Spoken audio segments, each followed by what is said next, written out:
ఉండాలని, సంతోషంగా ఉండాలని, సుఖంగా ఉండాలని, ఆరోగ్యంగా ఉండాలని, ప్రేమగా ఉండాలని,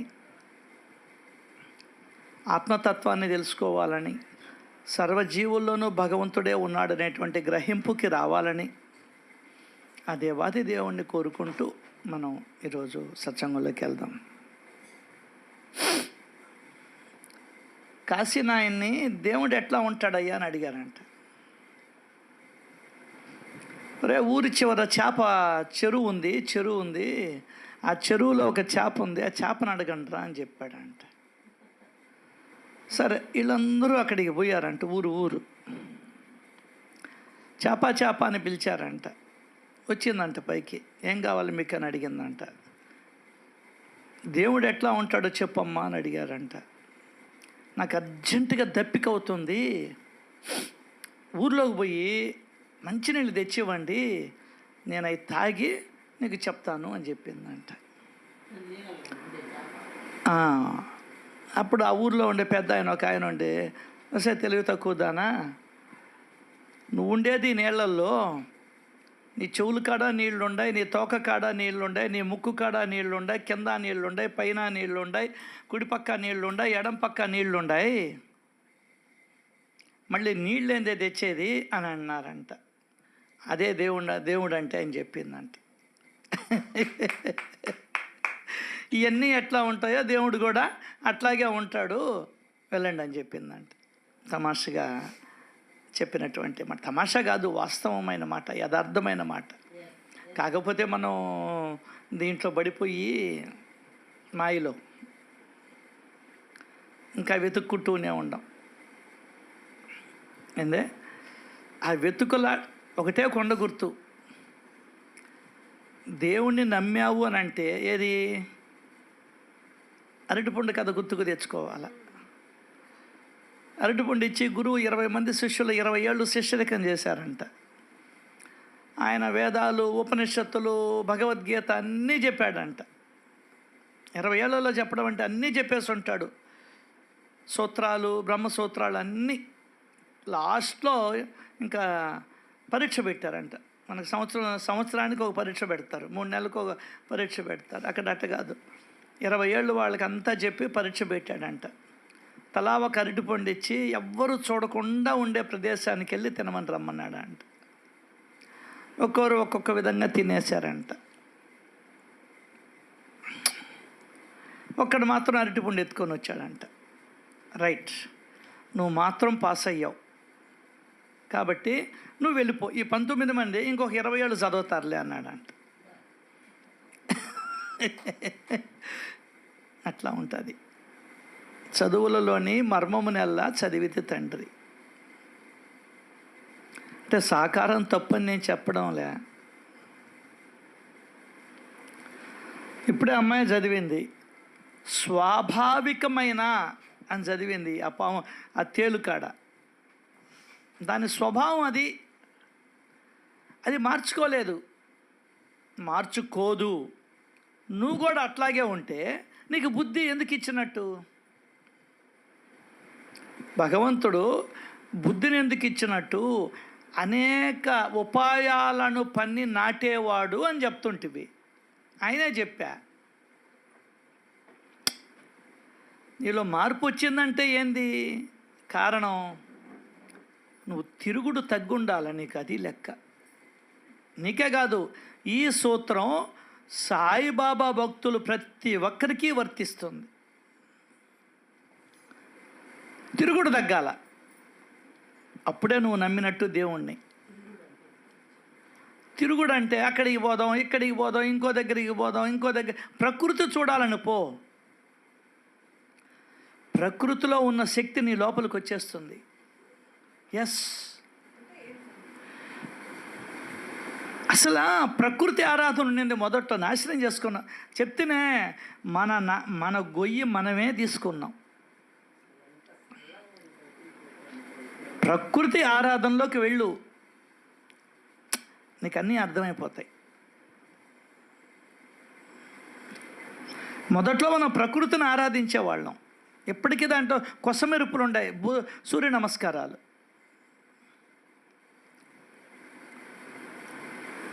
అర్థమైందా? సో నువ్వేమీ సాధన చేయబోలే, ప్రకృతిలోకి వెళ్ళు. ఎంత శక్తి పుంజుకుంటావో తెలుసా నువ్వు? లేదు తిరుమలకి వెళ్తావు, బస్సుల్లో పోతా ఉంటే చుట్టూతా చెట్లు, కొండలు చూడు. నువ్వు చిట్టువేలికి పో, మొత్తం పచ్చగా ఉంటుంది, కొండలు. అసలు ఇంట్లో నుంచి బయటికే కదలకపోతివే. ఎప్పుడు చూసినా ఆ టీవీ, ఆ గోడలు తుడుచుకోవడాలు, పట్టుకోవడాలు, బీరువాలు సర్దుకోవడాలు, గుడ్డలు సర్దుకోవడాలు, ఆ ఫ్యాన్లు తుడుచుకోవడాలు, సరిపోయింది జీవితం. అసలు బయట ప్రపంచమే తెలియకపోయినా నాకు 64 ఏళ్ల పాటు. కాకపోతే ఎవరైనా పిలిస్తే అక్కడ పోయి 10 రకాలు పెట్టుకోవడం, 2 రకాలు తినడం, 8 రకాలు పారబోయడం. అసలు ప్రకృతి అది అని.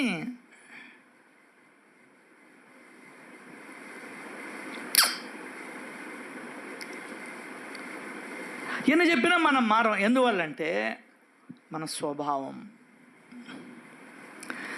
తేలు కొట్టుద్దా అంటే అది కొట్టకుండా ఉంటుందా? దాని స్వభావం అది. మనిషి స్వభావం కూడా నీకు తెలుసు.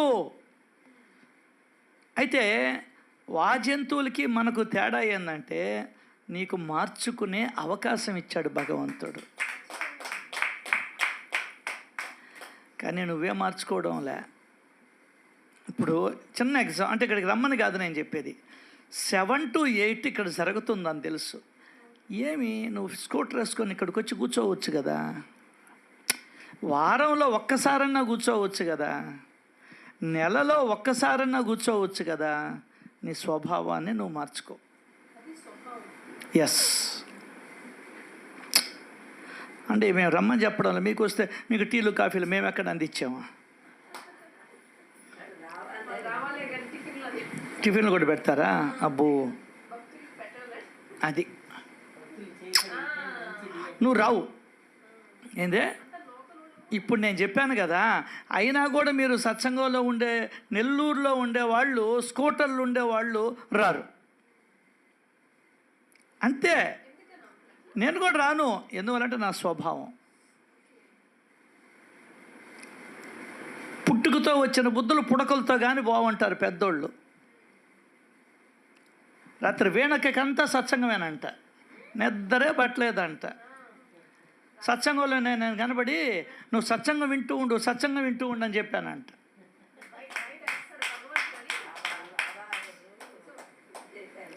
నేనేమో మాత్రం వేసుకొని నిద్రపోయి అస్సలు సత్సంగం గుర్తులే. ఆమెకి సత్సంగం విన్నది నిన్న అద్భుతంగా వచ్చింది రాత్రి. అది నీ యొక్క సహజ స్వభావాన్ని మార్చుకునే అవకాశాన్ని భగవంతుడు ఈ జన్మలో ఇచ్చాడు, నువ్వు ఉపయోగించుకోవాలి. ఈ పద్ధతి నీకైనా వర్తిస్తుంది, నాకైనా వర్తిస్తుంది. గుర్తుపెట్టుకో. అదేందో మన అదృష్టం దురదృష్టం, ఒక దాంట్లో అదృష్టవంతులు మనం. రాజమండ్రిలో కాకడా హారతి జరగద్ది. ఎన్ని రోజులు? 108 రోజులు జరగద్ది. 108 రోజులు కాకడా హారతి జరిగితే ప్రతిరోజు 108 మంది ప్రతి ఇంటికి వెళ్ళి 4:30కి వెళ్ళి కాకడా హారతి వాళ్ళ ఇంట్లో చేసి వచ్చేస్తారు. కమిట్మెంట్, నిబద్ధత. 108 మంది ఉంటారు సార్, కాకడా హారతి పోతారు, వాళ్ళ ఇంట్లో అందరూ హారతి పాడతారు, వచ్చేస్తారు. ఆ విధంగా 108 రోజులు జరుగుతుంది రాజమండ్రిలో. సర్వేశ్వరరావు గారు పాపం చనిపోయారు. ఆయన చేసేవాడు ఈ విధంగా. ఎవరో ఒకరు లీడింగ్ ఉండాలా, లీడర్. 108 మంది వచ్చేవాళ్ళు, 108 ఇళ్ళు తిరిగేవాళ్ళు. మా ఇంట్లో చేసుకుంటాం అని చెప్పని వచ్చేవాళ్ళు. అర్థం కాల?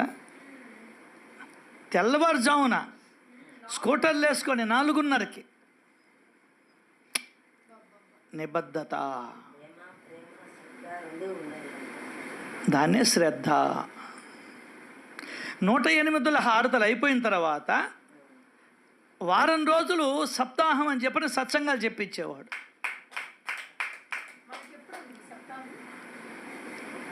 సప్తాహం లేదు, గిప్తాహం లేదు. అప్పుడు నేను వెళ్ళా, 2-3 సార్లు వెళ్ళా రాజమండ్రికి. పిలిచారు. ఉదయం కాకడా హారతి. సప్తాహం కాదు నేను చెప్పేది, ఓన్లీ కాకడా హారతి. 108 ఏళ్లలో 108 రోజులు 108 మంది వెళ్ళి చేసుకొని వచ్చేవాళ్ళు. అంటే కాకడా హారతి ఎన్ని నిమిషాలు ఉంటుందో అంతసేపు నువ్వు భగవంతుడితో ఉన్నట్టు లెక్క. ఏసీలో ఉంటే ఏసీలో నీకు ఆ చల్లదనం తగులుతూ ఉన్నట్టే లెక్క. ఫ్యాన్ కింద ఉంటే ఆ గాలి తగులుతూ ఉన్నట్టే లెక్క. అదే చెప్పాడు హేమాద్రి పంత్ గారు. క్షణభంగురమైనటువంటి మానవ జీవితంలో పుణ్యాన్ని సంపాదించి పెట్టే శ్లోకాలు సత్కథా వార్తలు వినే సమయమే సార్థకం, మిగతాది వ్యర్థం. అయితే ఒకటి మన అదృష్టం ఏంటంటే అవన్నీ లేకపోయినా మీరందరూ అన్నదానానికి చేయూతనిస్తున్నారు. అది గొప్పతనం.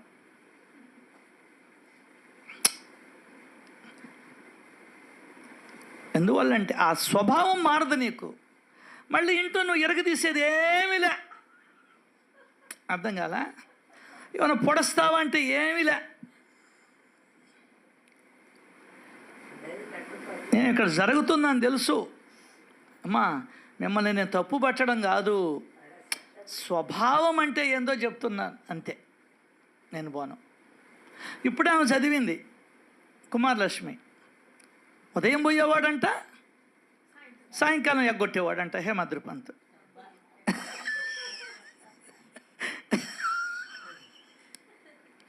ఉదయము సాయంత్రము వెళ్ళేవాడంట. మరి రోజు బొట్టు పెట్టి పిలవలా, ఆహ్వానం పంపలా, ఫోన్లు చెప్పలా. అంటే తనకేది కావాలనుకున్నాడో దాన్ని పొందాలనే ప్రయత్నం చేశాడు. కాబట్టే ఆయనకి జన్మ లేకుండా పోయింది.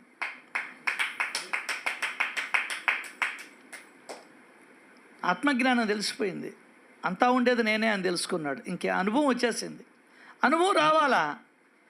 పెళ్ళైనోడికి అనుభవం ఉంటుంది, పెళ్లి కానోడికి అనుభవం ఉండదు. కాబట్టి వాడు ఎగరుతుంటాడు నాకు పెళ్లి చేయలేదని. వాడికి పెళ్ళి 10 ఏళ్ళ తర్వాత తెలుస్తుంది ఏమని, అబ్బాయి ఎందుకు చేసుకున్నావా అని. డబ్బున్నా డబ్బులు లేకపోయినా ఇది నీకు ఇబ్బంది అని అనుకోనటువంటి వాడు ఉండడు ఈ ప్రపంచంలో. దాన్నే ఆ చేతులు గాలిన తర్వాత ఆకులు పట్టుకొని ఏమి లాభం అని. మళ్ళీ ఈరోజు సోమవారం వచ్చేసింది. ఏమొచ్చింది? సోమవారం. తెలియకుండానే జరిగిపోతుంది కాలచక్రం, గిర్రం తిరుగుతూ ఉంది. ఎన్నొచ్చాయమ్మా? 68. నాకు దాని మీదే ధ్యాస.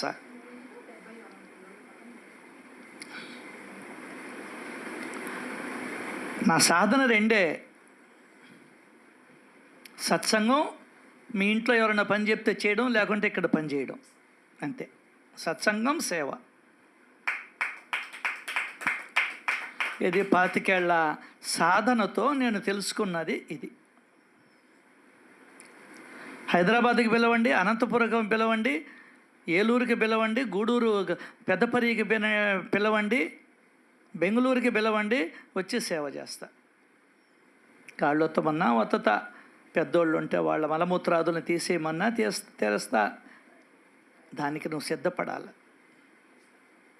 ముందు నువ్వు అంగీకరించాలా. అబద్ధం చెప్పడం కాదు, నిజం చెప్తున్నా. నా ఛార్జీలు నేనే పెట్టుకొని వస్తా. మీకు ఆ ఛార్జీల భారం కూడా పడనివ్వను. ఎందువల్లంటే నాకు కావాల్సింది చిత్తశుద్ధి. సేవ ద్వారా చిత్తము శుద్ధి అవుతుంది. ఎందుకు అవుతుందంటే ఆ మలమూత్రాలు చూసి ఇదే జీవితం అంటే అని నీకు ఒక భావన కలుగుతుంది. చిత్తము శుద్ధి అవుతుంది. సేవ చేస్తే 10 మందికి ఎత్తుకోబోయి ఇస్తుంటే ఇక్కడ పొట్లాలైనా వాళ్ళు ఎట్టుండారు. మనమేమో స్కూటర్లో పోతున్నాము, వాళ్ళకి కాళ్ళు లేవు ఒకరికి, కళ్ళు లేవు ఒకరికి, చేతులు తినేసి ఉండాయి. గుడి ముందర కూర్చొని ఉండారు, స్నానం చేసి ఏ నెల అయిందో 2 నెలలు అయిందో, తైల సంస్కారం లేదు, ఇవన్నీ నీకు అర్థమవుతాయి, చిత్తము శుద్ధి అవుతుంది. దానికని సేవ చెప్పారు. అర్థం కాలే? గుడ్డోళ్ళు ఉంటారు, కుంటోళ్ళు ఉంటారు, మాట్లాడలేని వాళ్ళు ఉంటారు, వాడి ఒంటి మీద గుడ్డు ఉండేది లేనిది తెలియకుండా పడిపోయి ఉంటారు. సేవ. మురికివాడల్లో పోతే ఎట్లా ఉండవు? నువ్వు ఎక్కడ ఉన్నావు? అపార్ట్మెంట్లో బ్రహ్మాండంగా 3 బెడ్రూము 4 బెడ్రూము 5 బెడ్రూములతో కనుక్కొని 5 ఏసీలు పెట్టుకొని సెంట్రల్ ఏసీ పెట్టుకొని నువ్వు ఎట్లా బ్రతుకుతున్నావు? ఇదంతా ఏంది? అప్పుడు నీకు చిత్తము శుద్ధి అవుతుంది. అంతేగాని ఇచ్చేసి వచ్చాము, ఏందే తిన్నామా, పడుకున్నామా, లేచామా, బురుగులు మిక్చర్ తిన్నామా, కాగితాన్ని తుడిచేసామా, వాడి మొహాన్నే కొట్టామా, వాడు అక్కడ పెట్టిన కుడితి నీళ్లు తాగామా, వచ్చామా? అది కాదు లెక్క. సేవ ద్వారా చిత్తము శుద్ధి అవుతుంది. ఎట్ ఎనీ టైం అర్ధరాత్రి అయినా ఫోన్ చేయండి, నేను వస్తాను. ఎందువల్లంటే విషయం అర్థమైంది నాకు. ఏమర్థమైంది? బూజు దులపాలా, నీకు ఇది ఉంటుంది, నన్ను బిలు. మా ఇంట్లో చేయనీరు, మా వదిన. అంట్లు దొంగతాను, ఇల్లు చిమ్మతాను, నువ్వేంది పో రమేష్ అంటుంది. ప్లేట్ ఎత్తుకోబోతున్నా కూడా వద్దంటుంది. ఆమె ప్రేమది. సరే ఇంక నేను కాదనిలే. బూజులు దులుపుతాం మీ ఇంటికి వచ్చి కావాలంటే. ఎందుకు కాదు, సిద్ధపడాలా. చావుకు సిద్ధపడినట్టు సేవకు సిద్ధపడాలా. మీరేంది నేనేంది కాదు. ఏం గొప్ప నేను? భగవంతుడు నోరు మాట ఇచ్చాడు, అంతే గొప్ప తేడా. మీరందరూ ఇంకా గొప్పోళ్ళు, వేలు ఇస్తూ ఉండారు. అర్థమైందా? అర్థం కాలే? నువ్వు సిద్ధపడాలి. అది నేను చెప్పేది. నీ మెంటలీ ప్రిపేర్డ్. ఏందే?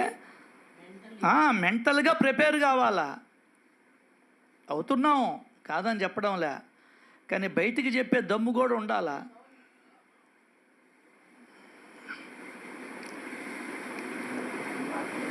సో ఇవన్నీ కూడా మనం ఒక కమిట్మెంట్ ఉండాలండి. ఏముండాలి? మనిషికి ఒక కమిట్మెంట్ ఉండాలి. అందులో వయసు అయిపోతుంది మనకు. కఠినమైన సాహసం చేయాలి. ఇప్పుడు కూడా చేయకపోతే ఎట్లా? నువ్వు 38 ఏళ్ళ అబ్బాయి నిన్న చనిపోయినాడు. 15 ఏళ్ళు పైన మనసులో ఉండింది ఒక ఆమె, చనిపోయింది నిన్న. ఈరోజు ఎత్తుబడి 2 రోజుల నుంచి శవాన్ని ఇంట్లో పెట్టుకొని ఉండారు. అమెరికాలో ఉన్నాడు ఆ పిల్లోడు. ఈరోజు వస్తాడంట. ఏంది జీవితం? వచ్చావు, ఏం సాధించావు? ఏం సాధించావు నాన్న? అసలు ఎందుకు వచ్చావో తెలుసుకున్నావా?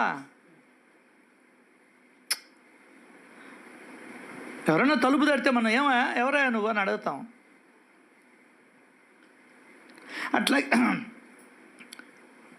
అట్లాగే మనం ఎందుకు వచ్చామో తెలుసుకున్నామా?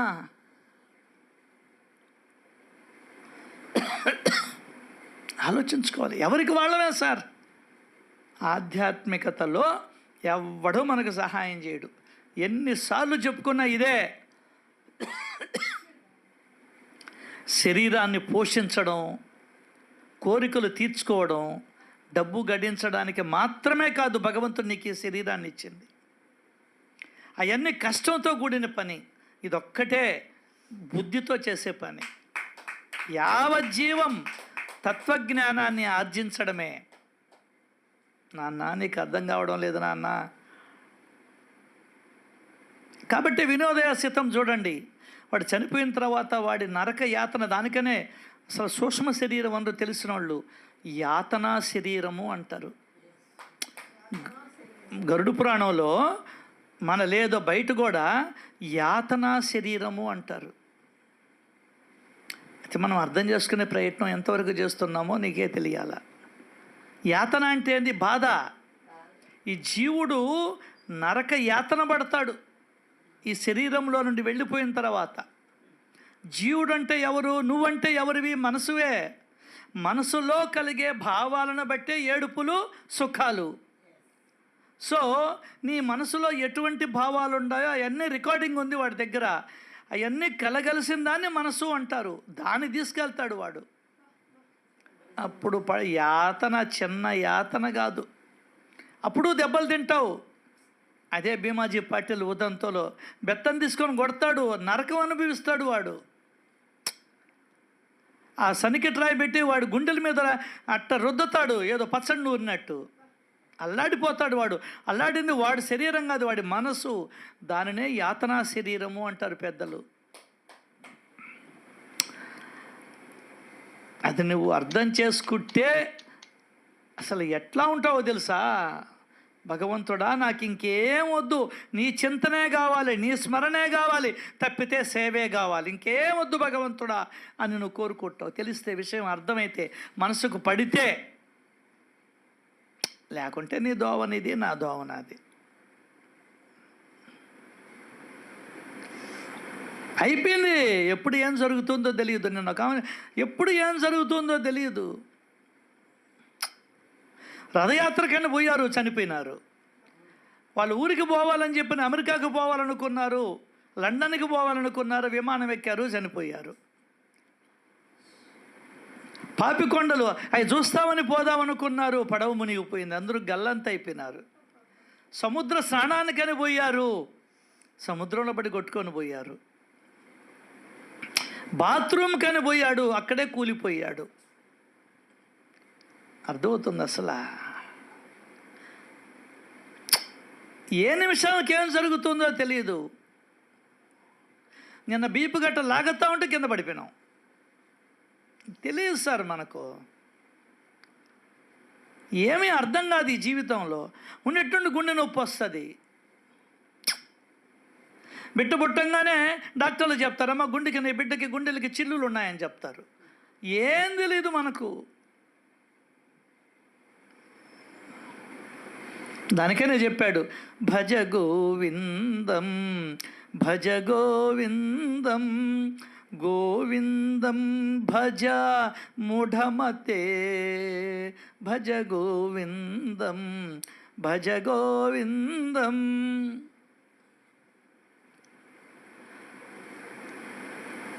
అంతటా ఉన్నటువంటి ఆ గోవిందుణ్ణి భజించు.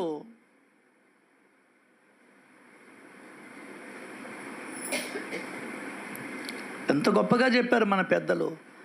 కనీసం ఈ మాటలు వినే అదృష్టం అన్నా నాకు చిక్కింది మీ వల్ల. వింటూ ఉన్నానండి. ఇప్పుడు చెప్పిన సత్సంగం అంతా కూడా వింటూ ఉన్నా. మళ్ళీ మీకు చెప్పగలను. ఎందుకు వచ్చావు నువ్వు? ఏం చెయ్యాలి? శరీరాన్ని పోషించుకోవడమా? మానేయి. అందంగా తీర్చిదిద్దుకోబాక. నేను ఒక అమ్మాయి చెప్తున్నది, మ్యాచింగ్ జాకెట్ అని. ఒకరోజు మ్యాచింగ్ జాకెట్ వేసుకోబాక, ట్రై చెయ్యి. మనసు ఒప్పుకోదు, అయినా ట్రై చెయ్యి. ఒప్పుకోదు, అయినా ట్రై చెయ్యి. ఒప్పుకొట్టది ఒక రోజుకి. అర్థం కాల? కోరికలు తీర్చుకోవడం, అది తినాలనిపిస్తుంది, ఇది తినాలనిపిస్తుంది. అర్థం కాల? దానికైనా వెంకయ్య స్వామి, అమ్మ మిరప్పుడు పెట్టమ్మా అన్నాడు. ఈ నోటికి ఆ రుచి తెలియకూడదని మిరప్పుడు పెట్టుకొని తినేవాడు.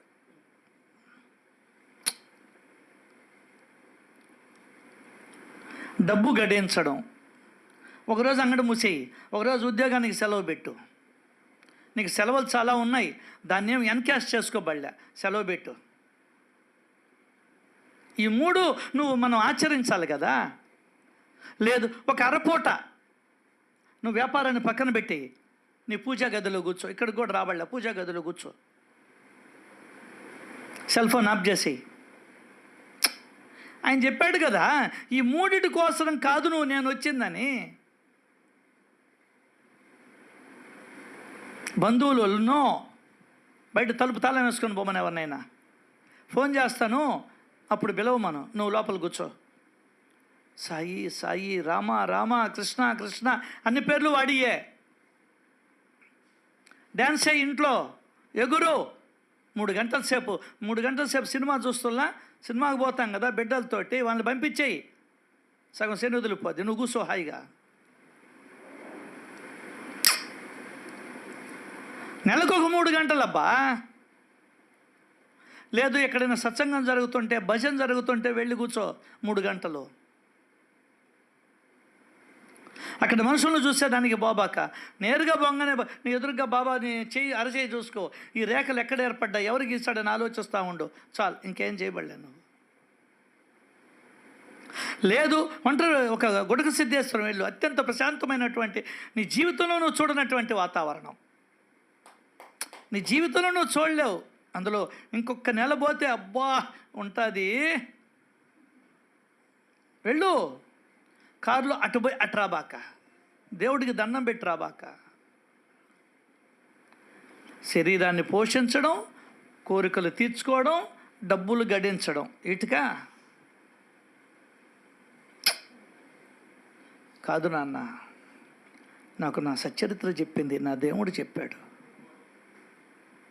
ఏందే? నా దేవుడు చెప్పాడు, నా తండ్రి చెప్పాడు, నా తల్లి చెప్పింది, నా సఖుడు చెప్పాడు, నాకు ప్రియుడు చెప్పాడు, నాకు అత్యంత ముఖ్యమైనటువంటి స్నేహితుడు చెప్పాడు, నా దేవుడు చెప్పాడు. అరే నాన్న, ఈ మూడిటికి అవసరం కాదు నువ్వు వచ్చింది, నువ్వెవరో తెలుసుకునేదానికి నువ్వు వచ్చింది, నేనెవరో తెలుసుకునేదానికి నువ్వు వచ్చింది. దానికి ఏం చెయ్యాలి తెలుసా?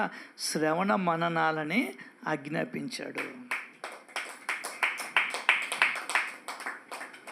అదేందో మనకు శ్రవణమే పడకపోయే ఒంటికి. కొంతమందికి వంకాయ పడదు, గోంగూర పడదు, నిజమే, అది వాళ్ళ కర్మ. అర్థం కదా? ఆ వంగ చెట్లను లేకుంటే ఆ గోంగూర చెట్లను పీకేసి గాకేసి ఉంటాడా, నీ దగ్గరికి రాను అని చెప్పని ఆ వంకాయ చెట్టు గోంగూర చెట్టు ప్రతిజ్ఞ బూని ఉంటుంది. బాబా ప్రతిజ్ఞ బూనిల్లా ఏమని? ఎవరు ఏది కోరితే అది ఇస్తానని షిరిడీలో ఉన్నటువంటి సాయిబాబా ప్రతిజ్ఞ పూనాడు. వెళ్ళి సాయిబాబా పాదాలు గట్టిగా పట్టుకో, గోంగూర తినేదానికి అవకాశం వస్తుంది, వంకాయ కూర తినేదానికి అవకాశం వస్తుంది. వెళ్ళు.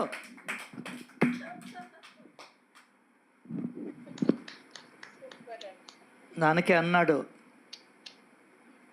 చిరునవ్వుతో ఎందుకురా బాధపడతావు, బుద్ధిమంతులు కలవరపడరు. కూర్చో ముందరా,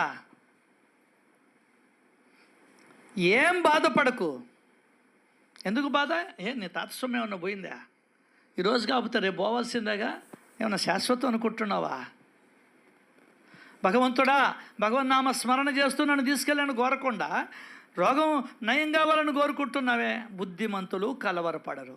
అబ్బా తొందరగా చావు వచ్చింది, మళ్ళీ కొత్త చొక్కా వేసుకుంటాం, మళ్ళీ కొత్త పెళ్ళం, కొత్త బిడ్డలు, కొత్త సినిమాలు, కొత్త ఊరు. ఏమో అమెరికాలో పుట్టొచ్చు, నువ్వు చెప్పలేం కదా, రష్యాలో పుట్టొచ్చు, ఏమీ పెట్టకపోతే సోమాలియాలో కూడా పుట్టొచ్చు. అన్నం కూడా చిక్కడం లే, అక్కడ తనుకుంటున్నారు. ఒక రొట్టె కోసం 100 మంది తనుకుంటున్నారు. మన దేశం నుంచి ఒక్క లారీ ఆహార పదార్థాలు పోతే కొన్ని వేల మంది చుట్టేస్తున్నారు ఆ లారీని. సోమాలియాలో కూడా పుట్టొచ్చు నువ్వు, హాయిగా గుడ్డ లేకుండా నల్లగా రింగులు జుట్టులతో బోబలే ఆడుకోవచ్చు మనం.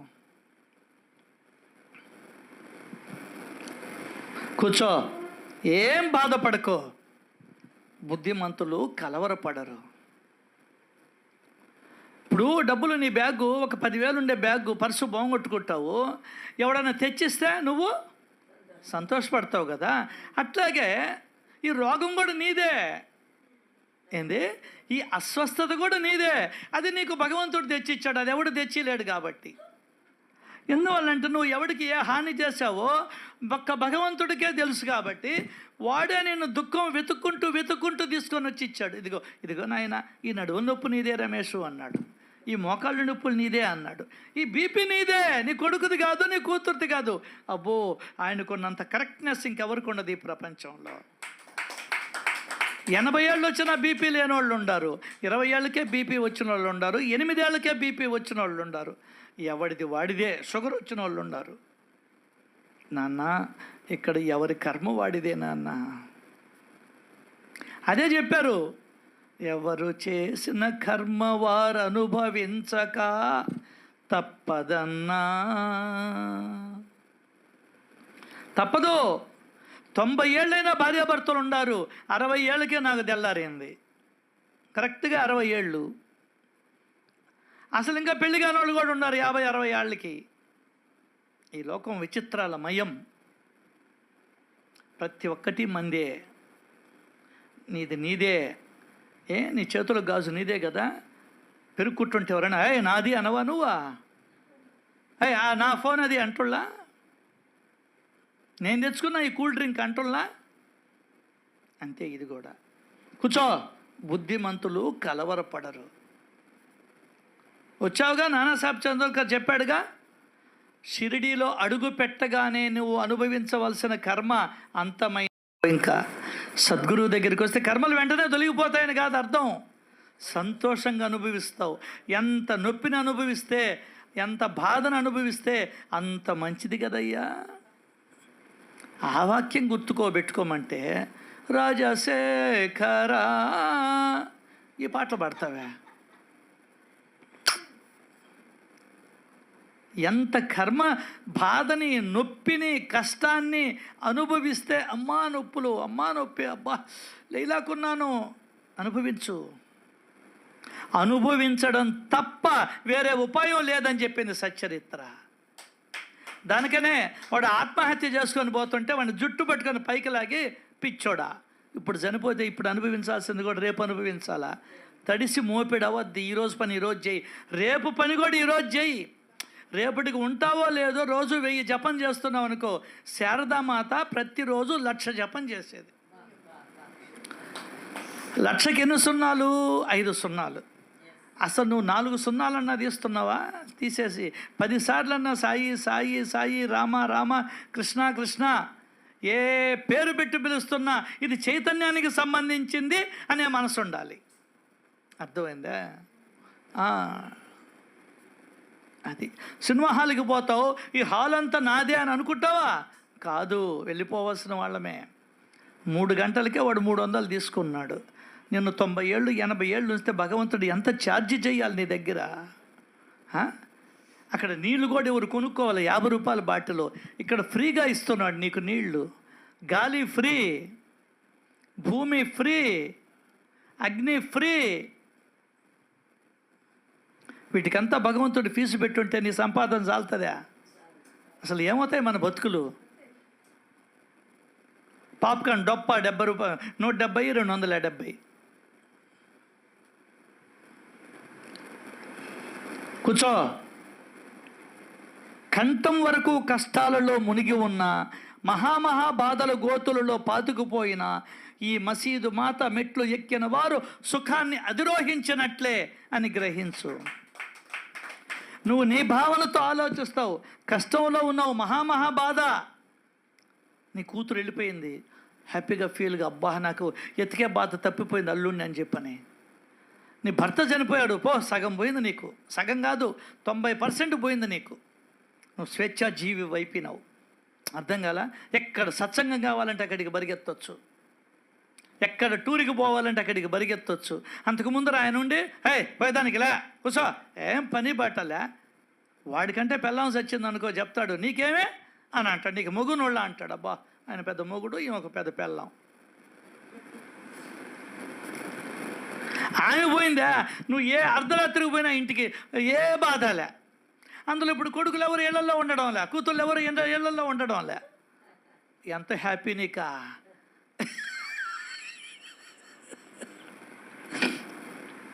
వాడు పెట్టే టార్చర్కి, వాళ్ళమ్మ వాళ్ళకి, వాళ్ళ నాయన వాళ్ళకి, వాళ్ళ బిడ్డలకి, ఆడబిడ్డలకి ఎందుకు నువ్వు సాకిరి చేసేదని నాకు అర్థమే కావడంలే.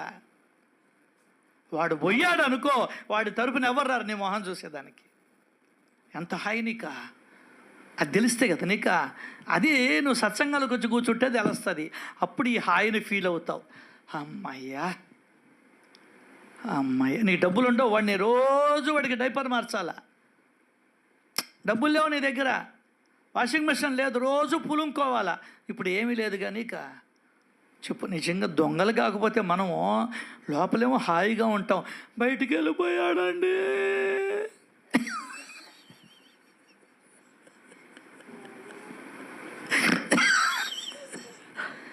స్వేచ్ఛ. ఇప్పుడు నువ్వు సినిమాకి పోవాలనుకుంటున్నావు, నువ్వు కుబేరాకి టికెట్ బుక్ చేసుకుంటా వెళ్ళిపోతావు. అదే వాడు ఉంటే వాడు వెనకాల తిరగాల. ఏమే తిరుగుతున్నావు?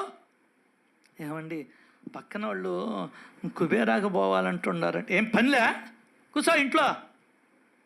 3 పూట్ల తింటే కొవ్వెక్కిందని అడుగుతాడు వాడు. ఇప్పుడు ఆ బాధ లేదు నీకు. అందరూ దొంగలమే, నీకు తెలియడంలే. నేను బయటికి చెప్తున్నా, మీరు చెప్పడంలే. అందరూ లోపల ఆంతరంగిక స్వేచ్ఛను అనుభవిస్తూ ఉన్నారు. ఎప్పుడైతే బంధనాలు విడిపోతాయో ఆంతరంగికమైనటువంటి స్వేచ్ఛ నీకు వచ్చేస్తుంది. పెళ్లి కాలేదనుకో, ఇంట్లో బిడ్డకి నీకు స్వేచ్ఛ ఉండదు. ఒక్కదాన్ని వదిలెట్టబోతా ఉంటాడు వాడు. చాలా ఉండాలండి, ఇవన్నీ సీక్రెట్లు చెప్పకూడదు. అర్థమైందా? You are enjoying your life today. ఎవరు లేకపోతే నీ అంత ఎంజాయ్మెంట్ ఎవరికి ఉండదు ఈ ప్రపంచంలో.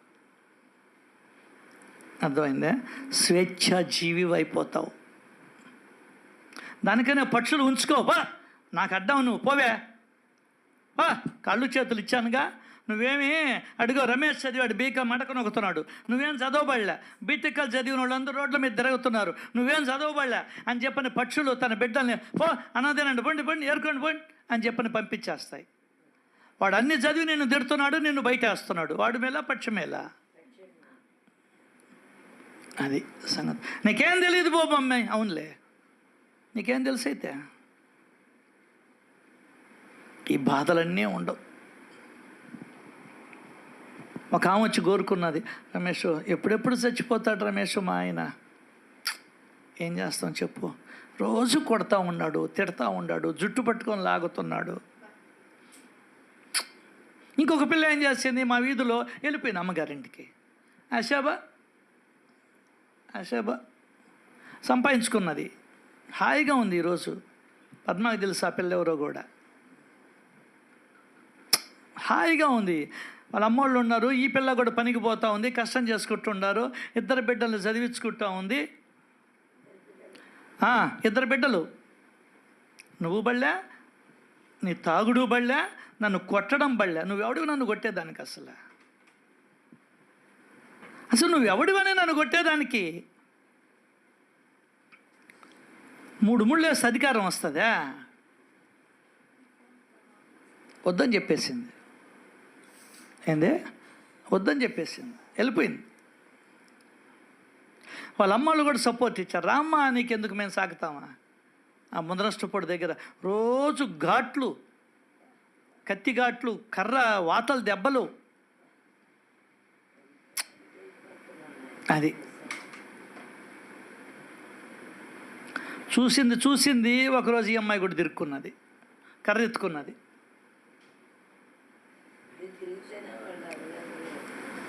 సో ఇవన్నీ ఎవరికి వాళ్ళని పరిశీలన చేసుకోవాలి. ఈ మసీదు మాత మెట్లు ఎక్కిన వారు సుఖాన్ని అధిరోహించినట్లే అని గ్రహించు. హ్యాపీగా ఉంటావు. నువ్వు ఏది జరిగినా హ్యాపీగా ఉంటావు. అటు వెళ్ళిపోమ్మని కాదు అర్థం. ఇంకొంతమంది నా కర్మలే అని అనుభవిస్తూ ఉంటారు, ఏడుస్తూ ఉంటారు. నువ్వు ఏడ్చేదానికి రాలా, గుర్తుపెట్టుకో. మనం ఏడ్చేదానికి రాలేదు ఇక్కడికి. ఎంజాయ్, ప్రతి ఒక్కటి ఎంజాయ్ చేయి. ఎంజాయ్ చేసేదానికే నీకు మనసు అనేది ఇచ్చాడు భగవంతుడు, ఏడ్చుకునేదానికి కాదు. కళ్ళు ఇచ్చింది కళ్ళతో చూచి ఎంజాయ్ చేయి. నోరిచ్చింది తీయటి పదార్థాలను తిని ఎంజాయ్ చేయి. మంచి మాటలు విని ఎంజాయ్ చేయి. మంచి మంచి ప్రదేశాలకి వెళ్ళి, చల్లటి ప్రదేశాలకి వెళ్ళి ఎంజాయ్ చేయి. ఎప్పుడు ఇల్లు, ఉద్యోగం, వ్యాపారం, ఉద్యోగం, వ్యాపారం, ఇల్లు. ఇంక రెండో ప్రపంచం లేదా? పిల్లకాయలు అడిగితే సినిమాకి తీసుకోబోతున్నావే, నీ పిల్లం అడిగితే తీసుకోబోయావా? అసలు మీరిద్దరూ ఎప్పుడు పోయారు? అసలు అమ్మగారింటికి వాళ్ళని మోసుకొని సరిపోయే జీవితం అంతా. We don't know to enjoy. నాకు తెలియలేదు, తెలిసిన తర్వాత నుంచి ఫుల్ ఎంజాయ్. కూర్చో. ఇక్కడ పకీరు చాలా దయాలు. నీ వ్యధలను నిర్మూలించి ప్రేమతో సంరక్షిస్తాడు. ఏందే? నువ్వు కాకపోతే ప్రేమతో సంరక్షిస్తాడు. వారు అందరి పట్ల కారుణ్యమూర్తి. కరుణ ప్రవహిస్తూ ఉంటుంది. రాధాకృష్ణ ఆయన చారదీశాడు. ఎవ్వరు లేరు అమ్మాయికి, భర్త చనిపోయాడు, చారదీశాడు. ఎంతోమందిని ఆయన తన దగ్గరికి హక్కును చేర్చుకున్నాడు. అందువలన నీవు నిశ్చింతగా భీమాబాయి ఇంట్లో ఉండు, పో, 1-2 రోజుల్లో నీకు స్వస్థత చేకూరుతుంది అని చెప్తాడు. రోగం కానీ చెప్తున్నాడు వాడికే, రోగం కానీ ఆరోగ్యం కానీ 2 పుణ్యపాపాల మీద ఆధారపడి ఉంటాయి. ఏంది? రోగం కానీ ఆరోగ్యం కానీ. రోగం దేని మీద ఆధారపడి ఉంటుంది? పాపం మీద ఆధారపడి ఉంటుంది. ఆరోగ్యం దేని మీద ఆధారపడి ఉంటుంది? పుణ్యం మీద ఆధారపడి ఉంటుంది. అర్థమైందా? మంచంలో ఉండేవాడు లేకుంటే ఇటువంటి వ్యాధులతో బాధపడేవాళ్ళు ఎంత పాపం చేసుకొని వచ్చారో. ఎవరైనా మనిషి అన్నటువంటి వాడు ఎవడైనా యాక్సిడెంట్లలో కాళ్ళు దిగిపోయిన వాళ్ళు, చేతులు దిగిపోయిన వాళ్ళు, ఆరోగ్యం, సత్కర్మలు చేసావు నువ్వు, ఆరోగ్యాన్ని ఇచ్చాడు భగవంతుడు. ఎవరి కర్మను వారు అనుభవించడం తప్ప అన్య ఉపాయం లేదు. అబ్బా, ఇప్పుడు నేను సుమారు దాదాపు 3, ఇదొక 4, అదొక 3, 7, 8 ఏళ్ళు పైన అయిపోయింది నడువులు నొప్పి వచ్చి అనుభవిస్తూనే ఉన్నా. ఈ నడుము కొత్తగా యాడ్ అయింది మోకాలు నొప్పి. జంటగా ఉండాలి కదా, మనకు అలవాటు కదా, భార్య భర్త, కష్టము సుఖము, రాత్రి పగలు, ఎండ వాన, అట్లా అది కూడా తోడైంది. రమ్మరా, ఇంకా త్రినేత్రుడు ఏమన్నా వస్తాడేమో. అదే 3వ కన్ను ఉండబడలే మనక, అదిగో థైరాయిడ్ వచ్చింది, 3వ కన్ను నేను ఉన్నానండి, రమ్మరా, ఎన్ని వస్తాయి, రండి రండి, ఎన్ని పాపాలు చేసుకొని వచ్చాను రా. అయినా కూడా రోగం కానీ ఆరోగ్యం కానీ పుణ్యపాపాలు నశించిపోవాలి. ఎవరి కర్మను వారు అనుభవించడం తప్ప మరో ఉపాయమే లేదు. కర్మను అనుభవించడం మాత్రమే రోగం తగ్గిపోవడానికి మార్గం. అదేదో ఎటు అనుభవించాలా, ఏందే ఎటు అనుభవించాలి, తప్పదు. ఎటు బడికి పోవాలి పిల్లవాడు, ఏడవకుండా పోతే పోలా. ఎటు నువ్వు ఆఫీస్కి వెళ్ళాలా, అర్థం కాలా, ఏడవకుండా పోతే పోలా. ఎటు నువ్వు వంట చెయ్యాలా, మీ వాళ్ళ తరపున, మీ ఆయన తరపున బంధువులు వస్తున్నారు, అవునా, ఎటు నువ్వు నాకతా చేయాల్సిందే. అదేదో ఆనందంగా చేస్తే పోలా. తప్పించుకునే వీలు ఉందా? లేదు కదా.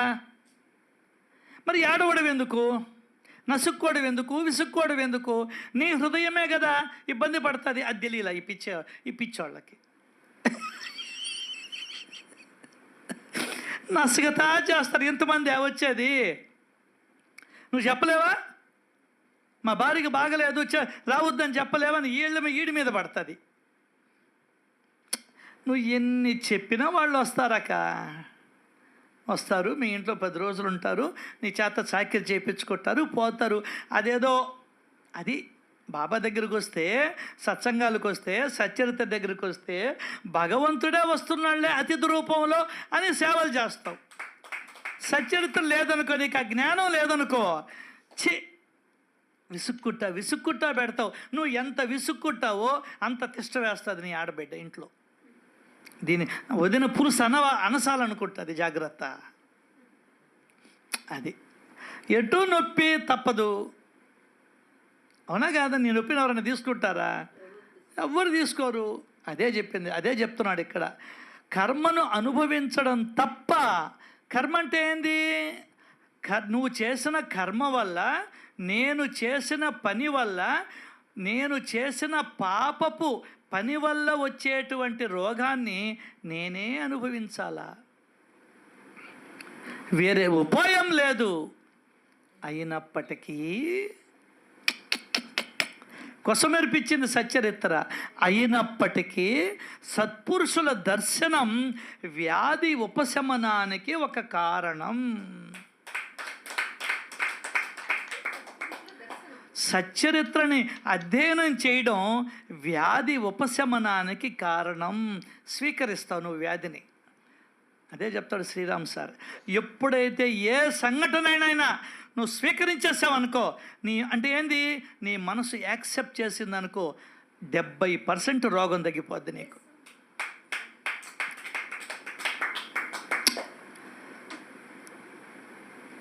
అర్థమైందా? 70%. ఏమే మీ అమ్మ, మీ నాయన, నీ తమ్ముడు అంటాడు, ఉత్తప్పుడు బావమర్ది అంటాడు. అప్పుడు మాత్రం నీ తమ్ముడు, నీ అన్న, నీ వదిన, వీళ్ళందరూ నా ఇంటి మీద పడితే ఎక్కడా నేను అల్లాడేది అని 4 నసిగిపోతాడు వీడు. ఎంత చెప్పినా నువ్వు పిల్ల మాట నాసిందే కదా. చెప్పు, అసలు ఏమన్నా నీ కూడు కూడా పెట్టద్దు చెప్పు. అదేదో మంచిగా మీ అమ్మోళ్ళు వస్తున్నారా, నాకు దేవతనిచ్చారే, ఆ దేవత కాదు, దెయ్యం కాదు, అది అర్థమైందా, దేవతనిచ్చారే అని ఒక మాట ఏం పోద్ది. అబ్బా, మా ఆయన ఎంత గొప్పడు అనుకో, నీకు ఒక కిస్ ఇవ్వదా? తెలియదు, నీకు వ్యవహారం తెలియదు. లౌకికం నేర్చుకోవాలా, సత్యత దగ్గరికి వస్తే తెలుస్తుంది అవన్నీ కూడా. నువ్వు స్వీకరించావనుకో, నీకు అక్కడికి పోయి కూడా ఏ బాధ ఉండదు నీకు. ఈరోజు చికెన్ తెస్తుందో, మటన్ తెస్తుందో నా పిల్లం, డబ్బులు అడిగి 2000 తీసుకున్నది, ఈ బాధలన్నీ ఉండవు అంగీకరిస్తే. ఎటు తిరిగి వాళ్ళు రావాల్సిందే, నీ ఇంట్లో తినిపోవాల్సిందే, గ్యారంటీ. ఈ లోపల నీకెందుకు ఏడుపు? ఏది ఎప్పుడు ఎక్కడ ఎట్లా జరగాలనో జరిగేదే జరిగి తీరుతుంది. జరుగునది ఎప్పటికీ ఎన్నటికీ ఏనాటికి జరగదు. ఎందువల్లంటే ఇదంతా భగవంతుడి నిర్ణయం కాబట్టి. కాలచక్ర రచనా విధానంలో కూడా దైవం యొక్క ఉద్దేశమే కనిపిస్తుంది. అందువలన అన్యథ ఆలోచించి వ్యర్థమైన గొప్పతనాన్ని ఆపాదించుకోకూడదు. అర్థమైందా? సీతమ్మ చూడు, బంగారు జింక కాసిపడింది, ఇవన్నీ నీకు అనవసరం, మూసుకో. సీతమ్మ బంగారు జింకకి ఆశపడకపోతే లక్ష్మణ అని వాడు ఎందుకంటాడు? అలా అనకపోతే రాముడు ఎందుకు పరిగెత్తాడు కుటీరం నుంచి? రాముడు పరిగెత్తకపోతే లక్ష్మణుడు ఎందుకు గీత గీసి నువ్వు రావద్దు వదినా అంటాడు? ఇవన్నీ జరగాలి, నువ్వు దాన్ని ఏం చేస్తావు? తప్పు పడతావు, మూసుకో. కాలచక్ర రచన విధానంలో కూడా దైవం యొక్క ఉద్దేశం కనిపిస్తుంది. అందువలన అన్యథ ఆలోచించి వ్యర్థమైన గొప్పతనాన్ని ఆపాదించుకోకూడదు. అబ్బా, రావణాసురుడు ఎత్తుకోరాకుంటే బాగుండే. అసలు వాడు కోరుకున్నది రాముడి చేతుల్లో చావాలి అంటే వాడు రాముడితో గిల్లి కజ్జాలు పెట్టుకోవాలా, రాముడికి కోపం తెప్పించాలా, చంపేంత కోపం తెప్పించాలంటే ఏం చేయాలి? రాముడి పెళ్ళాన్ని ఎత్తుకోరావాలా. ఆయన అప్పటికీ శాంతపరుడే, అయినా ఎత్తుకొని రావాలా. ఆ బాధ తెలిసిన దానికి, నన్ను ఇంత బాధ పెడుతున్నాడు వీడు, నా పెళ్ళం లేకుండా చేశాడు. ఇంటికాడ చూస్తేనే నా తల్లి అడవుల్లోకి బొమ్మన్నది, ఇక్కడ చూస్తేనే ఆమెతో ఏదో ముద్దు ముచ్చట ఆడదామంటే అది కూడా లేకుండా చేశాడు వీడు. ఏసియాలి అనే కోపం వచ్చేసింది. ఎంత కోపం! సముద్రుడు దారి ఇవ్వకపోతే వింటి నారిని సంధించాడు. సముద్రుడు కూడా గజ వణికిపోయి బయటకు వచ్చేసాడు. అప్పుడు నువ్వు రావణాసురుడు తప్పంటే ఎట్లా? మూసుకో.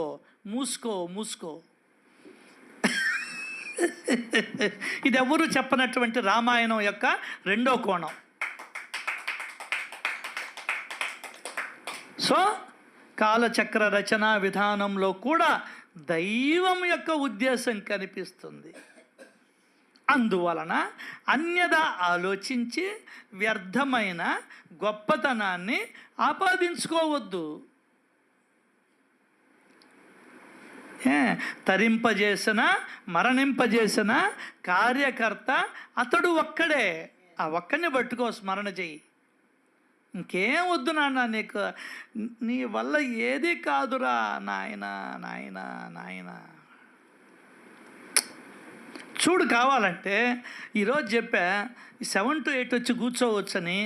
ఎంతమంది వచ్చి కూర్చుంటారో నీకే లైవ్లో చూపిస్తా. అర్థం కాలా? అదంతే లెక్క. దేని లెక్క దానికి నాకు తెలుసు కదా. మార్చుకోవాలంటే అదే ఇక్కడ ఒక్క మానవ జన్మలోనే మన గుణాలని మార్చుకునే అవకాశం ఉంది, వేరే జాతుల్లో లేదు. వేరే జాతుల్లో లేవు. ఎందువల్లంటే నీకు ఆలోచించే శక్తిని ఇచ్చాడు. మిగతా జీవులకి 4 తిన్నామా, ఆహారము, పడుకున్నామా, నిద్ర, భయపడ్డామా. ఉడుతూ చూడు భయపడిపోద్ది, అంటే పోతుంటే భయపడిపోద్ది. ఆహారము, నిద్ర, భయము, సంసారం, ఈ 4 తెలుసు వాటికి, ఇంకేమీ లేదు. వాటి స్వాభావికమైనటువంటి బుద్ధి దానికి ఉంటుంది. ఏందే స్వాభావికమైనటువంటి తెలివి ఉంటుంది దానికి. దేని తెలివి దానిదే, ఎవడి తెలివి వాడిదే. లేకుంటే ఆకులు ఉంటాయి కదా, మనం అనుకుంటాం పెద్ద ఆకులు, ఆకుల్లో ఉన్నటువంటి మధ్యలో ఈన ఉంటుంది. ఆ ఈనను మాత్రమే తీసుకెళ్ళి గూడు కట్టుకొట్టాయి పక్షులు. అక్కడ దాని తెలివి భగవంతుడు ఇచ్చాడు దానికి. కానీ మార్చుకునే తెలివి ఇవ్వాల. చెట్టు త్వరలో ఉంటే పోలా, ఆకులను ఎందుకు నాశనం చేయడమా అనే తెలివి ఇవ్వాల. అది లెక్క. మనకు అవకాశం ఉంది, మార్చుకునే అవకాశం ఉంది. ఎందుకబ్బా ఆ జంతువుని ఇబ్బంది పెట్టడమా, ఆ పక్షిని ఇబ్బంది పెట్టడమా, ఆ మనిషిని ఇబ్బంది పెట్టడమా అనే జ్ఞానం మనకుంది. దానికనే ఇన్ని వేదాలు, ఉపనిషత్తులు, బ్రహ్మసూత్రాలు, భగవద్గీత, కొన్ని వందల వేల సద్గ్రంథాలు. ఎందుకు? ఈరోజు ఈనాడు పేపర్లో కూడా ధ్యానం వల్ల అన్నీ వచ్చేస్తాయి అన్నాడు. ధ్యానం వల్ల అన్నీ వచ్చేస్తే, అది కూడా ఏం చెప్పారు, శ్వాస మీద ధ్యాస అని చెప్పారు. అన్నీ వచ్చేస్తే ఇన్ని సద్గ్రంథాలతో పనే ఉంది. బుద్ధుడు చెప్పిన వాక్యాన్ని నువ్వు రాసుకోవాల్సిన పనే ఉంది. అవి ఆ బుద్ధుడి పేరుతో ఏదో గ్రంథం ఉంది, అది బయటికి తెచ్చి వాళ్ళు చదువుకోవాల్సిన పనే ఉంది. ధ్యానం చేస్తూ కూర్చుంటే పోలా? ఇటువంటి చదివేదిను మన బొట్టోళ్ళం కూర్చుంటాం, శ్వాస మీద ధ్యాస పెడతాం. ఏ రాముడికి తెలియకనా, కృష్ణుడికి తెలియకనా భగవద్గీత చెప్పాల్సిన అవసరం ఏముంది? చెప్పు. బాబాకి తెలియదా? విశ్వవ్యాపకుడే ఈయన, విశ్వాంతర్యామే, ఈయనకి తెలియదా? ఒరే మీరు సచ్చిత్ చదవబాకండి, ధ్యానానికి కూర్చోండి అని చెప్పడా? వచ్చేస్తుంది 4 సార్లు ధ్యానం చేస్తా. ధ్యానం చేస్తే మాత్రం నిద్ర వస్తుంది గ్యారంటీగా. లేదు అరగంట సేపు మనసు పడిపోద్ది. మిగతా 24 గంటలు ఇంకొకరు చెప్తారు. ధ్యానంలో కూడా 100 రకాలు. ధ్యానంలో గమనించమంటారు ఒకరు. అసలు ధ్యానం అంటే రామలక్ష్మణులు చెప్తుంటారు, ఫైట్ మాస్టర్. ధ్యానం అంటే ఏంటంటే ఏమీ చేయకుండా ఉండడమే ధ్యానం. కొంతమంది రామచంద్ర మిషన్ ఉంది, అన్నీ ఊరేగాను కాబట్టి చెప్తున్నా. ఇవన్నీ తిరిగా యథాప్రకారం మోసమే, అబద్ధమే, నూనెలో ఆముదం కలపడమే, 25 కేజీలు అంటే 24.5 కేజీ ఇవ్వడమే, పసుపుడి డూప్లికేట్ దమ్మడమే, వీటిల్లో మార్పు రాలా. దానికనే బాబా చెప్పింది, శ్రవణానికి సమానమైన భక్తి మరి ఒకటి లేదు. దానికనే చెప్పాడు, ప్రపంచంలో ఎవ్వరూ చెప్పని మాట నా తండ్రి చెప్పాడు, ధ్యానానికి యథార్థమైన జ్ఞానం ఉండాలి.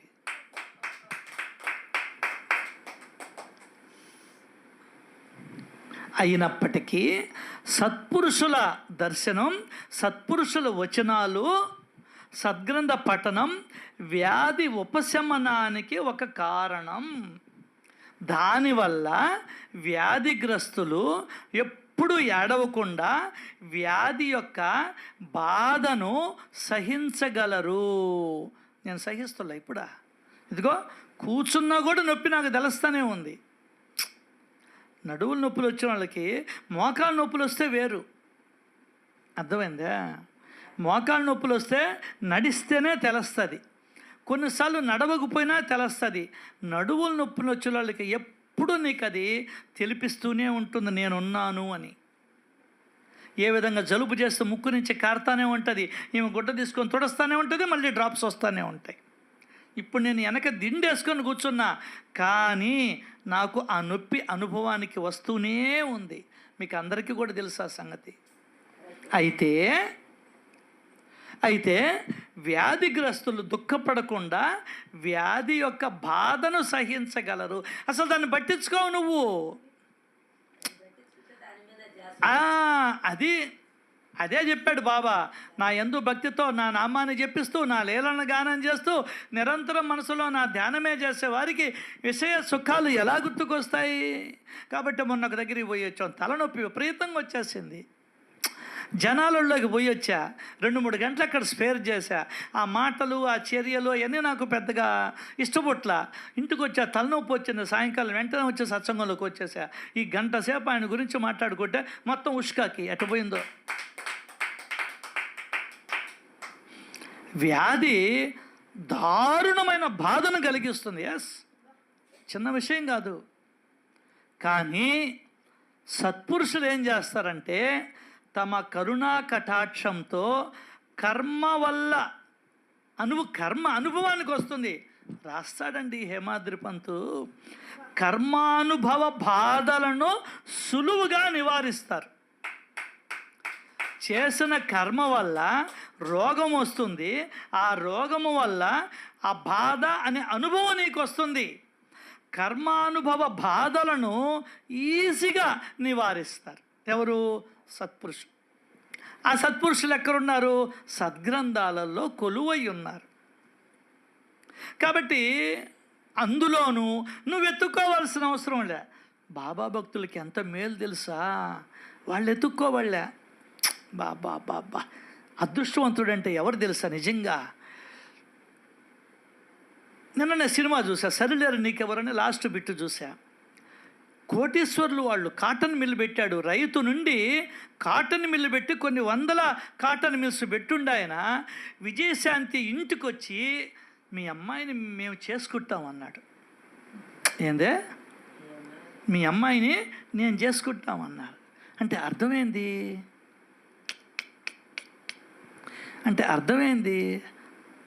ఎంత అదృష్టవంతులు వాళ్ళు.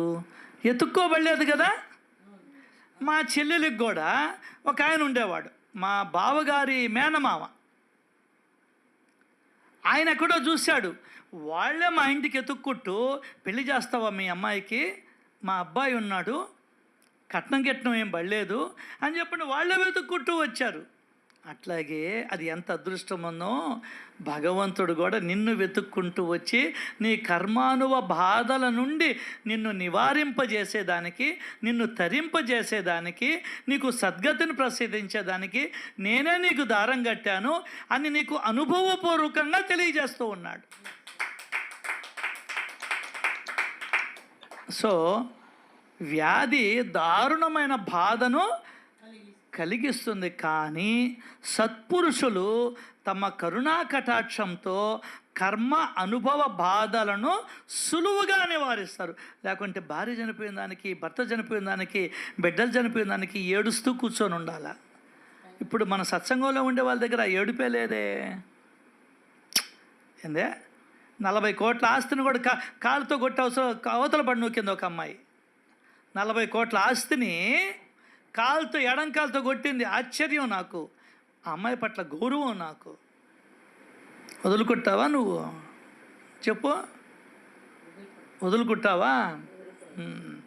కానీ సచ్చరిత్ర తెలుసు, అమ్మాయికి తెలిసింది, స్వేచ్ఛ అంటే ఏందో అనుభవించింది.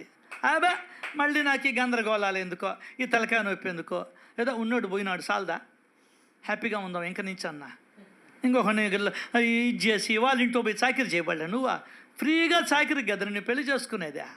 కాకపోతే 2 నగలు ఇస్తాడు, ఒక కారు ఇస్తాడు, నువ్వు తిరిగేదిలే పట్టేదిలే, ఎప్పుడు అక్కడ కూర్చొని ఉండాల్సిందే బొమ్మలాగా. అది సద్గురువును పట్టుకుంటే వచ్చేటువంటి అద్భుతమైనటువంటి మేధస్సు. అటువంటి వాళ్ళని, త్యాగం చేసిన వాళ్ళని భగవంతుడు వదిలిపెడతాడా? త్యాగం చెయ్యంది ఏది లభించదు అన్నాడు. ఈ తల్లి నా బిడ్డ అంటాడు భగవంతుడు. ఏందే? ఈ తల్లి నా బిడ్డ నా కోసరం త్యాగం చేసింది 40 కోట్ల ఆస్తిని. అది కదా త్యాగం అంటే. అది కదా త్యాగం అంటే. ఏం తెలుసు మనక? సో తమ కరుణా కటాక్షంతో కర్మానుభవ బాధలను సులువుగా నివారిస్తారు. అందువలన బాబా వచనాలే ప్రమాణం. ఏందే? బాబా వచనాలే ప్రమాణం. అవి రామబాణం వంటి ఔషధం. ఒకసారి ఏం జరిగిందనేది రేపు వచ్చే సత్సంగంలో మాట్లాడుకునే ప్రయత్నం చేద్దాం. రామబాణం అంటే ఇంకా తిరుగులేదని అర్థం. వింటిని సారిస్తేనే సముద్రుడు భయపడి పైకి వచ్చేసాడు. అర్థం కాల సార్? ఒక చిన్న ఆలోచన చేయండి. రెండో కోణం రామాయణానికి. సముద్రుడే బయటకు వస్తే పక్కకు తొలుగు అంటే తొలగడా? ఇప్పుడు మనం దారిలో పోతుంటాం, సైడ్ అంటే పక్కన వాళ్ళు పోతుల్లా, మరి సముద్రుడు వెళ్ళడా? కానీ వానరుల్ని పూజించేదానికి, వానరులకి ఒక అవకాశం కల్పించేదానికి వాళ్ళ చేత రాయులు మోయిపించి వారధి కట్టించుకొని వాటికి సద్గతిని ప్రసాదించాడండి నా రాముడు. మనిషే పక్కకు దొలగమంటే దొలగుతున్నాం. అటువంటిది గజగజ వణిగిపోతూ బయటకు వచ్చినటువంటి సముద్రుడు తొలగో, నేను వెళ్ళాలి, నా సీతను తెచ్చుకోవాలి అంటే తొలగడా? కానీ మనకు అవకాశం ఇచ్చాడు, కోతులకు అవకాశం ఇచ్చాడు. అవి కూడా ఉద్ధరింపబడాలనేటువంటి భగవంతుడి ఆలోచన ఎంత గొప్పది. ఉడుతు కూడా ఉద్ధరింపబడాలి అన్నటువంటి ఆలోచన యొక్క అన్న రాముడి ఆలోచన ఎంత ప్రశస్తమైనది ఆలోచించండి. ఎన్నో ఉండే ఇటువంటి ధర్మ సూక్ష్మాలు. రాముడి ప్రేమ, రాముడిని పూజించడం కాదు, రాముడి యొక్క ప్రేమని అనుభవించడం. అదే అంటాడు, నీవు దాటలేక కాదులే రామయ్య తండ్రి, నన్ను దయ చూడగా వచ్చినావా రామయ్య తండ్రి, రామయ్య తండ్రి, ఓ రామయ్య తండ్రి. బాబా బాబా, ఎటువంటి ప్రేమ, ఎటువంటి దయ, ఎటువంటి కరుణ, ఎటువంటి ఆత్మీయత. ఇవన్నీ కూడా సత్పురుషుడి యొక్క సమాగంతో మనకందరికీ వస్తూ ఉన్నాయి. దీనికి కారణభూతుడైనటువంటి ఆ సద్గురు సాయినాథునికి లక్షల కోట్ల కృతజ్ఞతలు తెలియజేస్తూ, హాయిగా శ్రద్ధగా వింటున్నందుకు మీకు లక్షల కోట్ల కృతజ్ఞతలు తెలియజేసుకుంటూ, నాకు ఈ అవకాశం ఇచ్చినందుకు కూడా మరీ మిమ్మల్ని కృతజ్ఞతలు మీకు తెలుపుకుంటూ, శ్రీ సచ్చిదానంద సమర్థ సద్గురు సాయినాథ్ మహారాజుకి జై జై జై. Thank you very much.